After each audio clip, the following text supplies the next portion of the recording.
Iran के supreme leader बने Mushtaba Khamenei का 12 तारीख को अमेरिका को लेकर एक बड़ा ऐलान आया। उन्होंने कहा कि ये जंग जारी रहेगा और हर बच्चों की मौत का बदला लिया जाएगा। वो किसी की भी शहादत को यूं ही नहीं जाने देंगे। स्ट्रेट ऑफ हॉर्मुज़ बंद रहेगा और अमेरिकी बेस पर हमला जारी रहेगा। यही हुआ भी आज। अमेरिका पर ईरान का प्रचंड प्रहार देखने को मिला है। तुर्की में जो न्यूक्लियर बेस है उस पर कई सारी मिसाइलें ईरान की तरफ से दागी गई हैं। नमस्कार, आप देख रहे हैं न्यूज़ 18 का डिजिटल प्लेटफॉर्म और मैं हूं आपके साथ श्रुति श्रीवास्तव। ईरान लगातार अमेरिकी ठिकानों को निशाना बना रहा है। अब ईरान का अमेरिकी न्यूक्लियर बेस के पास बड़ा हमला हुआ है।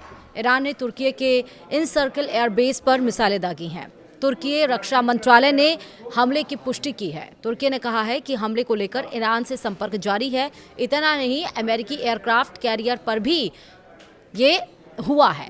IRGC का ये दावा है कि उसने USS अब्राहम लिंकन पर हमला किया है। ओमान सागर में मिसाइल से निशाना बनाया है। IRGC का कहना है कि हमले के बाद अब्राहम लिंकन पीछे हट गया है। हालांकि अमेरिका ने इस हमले से इनकार किया है। उधर ईरान ने एक साथ 3 NATO ठिकानों को निशाना बनाया। दुबई पर बड़ा हमला किया। ईरान के हमलों को देखते हुए अमेरिका के एयर डिफेंस यूरोप से मिडिल ईस्ट पहुंचे हैं। जवाबी हमले में ईरान का बैलिस्टिक मिसाइल मेडिटेरियन में तबाह हो गया है।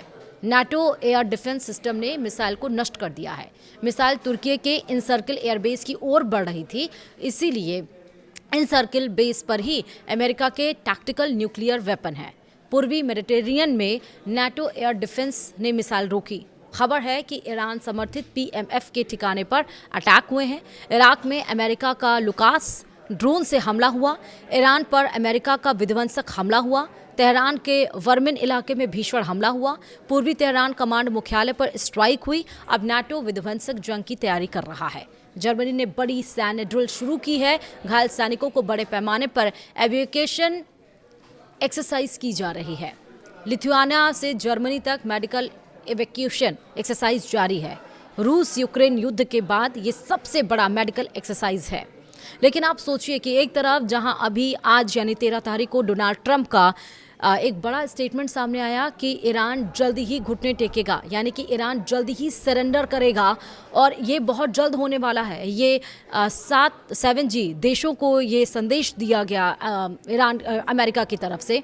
वहीं ईरान ने कल बोला था कि वो सरेंडर नहीं करने वाला, वो घुटने नहीं टेकने वाला। जब तक अमेरिका और इजराइल युद्ध बंद नहीं करेंगे, वो पीछे नहीं हटेंगे, तब तक वो नहीं पीछे हटेगा। और तब तक उसने साफ तौर पर कह दिया कि स्ट्रेट ऑफ हॉर्मुज़ बंद रहेगा। अब आप इससे सोच सकते हैं कि ईरान जो कह रहा है वो तो कर ही रहा है। और आज देखिए, आज वैसा ही हुआ।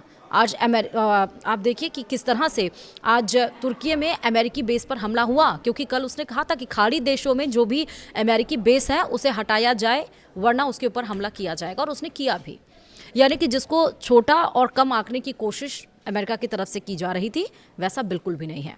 या फिर यूँ कहें कि डोनाल्ड ट्रंप ने जंग की तो शुरुआत कर दी, लेकिन जंग ख़त्म कैसे होगी, शायद ये प्लानिंग उन्होंने नहीं की है। और इसका खामियाजा यही हो रहा है कि आप देख रहे हैं कि लगातार अमेरिका में भी कितनी ज़्यादा तबाही मची है।